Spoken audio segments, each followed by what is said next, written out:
গ্রামবাসীরা জানিয়েছেন, হবিপুর ব্লকের ধুমপুর গ্রাম পঞ্চায়েতের হোর গ্রামে বেশ কয়েকদিন ধরে বিদ্যুৎ নেই। 11,000 লাইনের সমস্যা রয়েছে। বিদ্যুৎ দপ্তরে জানানো সত্ত্বেও সমাধান হয়নি। এই বিদ্যুৎ না থাকায় এলাকায় পানীয় জলের সমস্যা সহ বিভিন্ন সমস্যায় রয়েছেন আদিবাসী অধ্যুষিত এলাকার গ্রামবাসীরা। তাই ওই গ্রামের বাসিন্দারা বিদ্যুৎ পরিষেবা চালু করার দাবিতে, যাতে পানীয় জলের সমস্যা মিটে, আইহো চেচাই চণ্ডী রাজ্য সড়ক মোড় অবরোধ করেন ও বিক্ষোভ দেখান।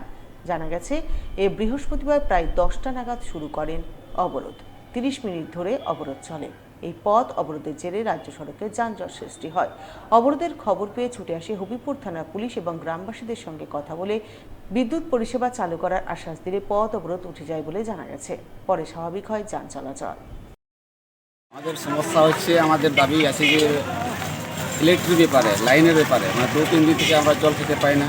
গতকালকে অফিস থেকে এসে স্টাফরা এসে আমাদের ট্রান্সফরমার ওখানটার একটা তার কেটে দিয়ে চলে গেছে। তারপরে যখন সুতার দিকে ম্যাডামকে ফোন করে ম্যাডামকে জানানো হয়। ম্যাডাম বলেন যে ঠিক আছে, আমি পাড়ার ছিল, ঠিক আছে, আধা ঘন্টার মধ্যে। 7টার সময় ওকে জানানো হয়েছে, বসে আধা ঘন্টার মধ্যে চলে যাবে। মোটামুটি 8টা বাজলো সন্ধ্যা, তাও কোনো ইয়ে নেই, খবর নেই, পৌঁছালো না। আজ পর্যন্ত আমাদের লাইন বা জল খেতে পায় না। দাবি আছে যে যতক্ষণ আমাদের লাইন পাচ্ছি না এবং জল খেতে পাবো না, ততক্ষণ পথ অবরোধ ছাড়বো না।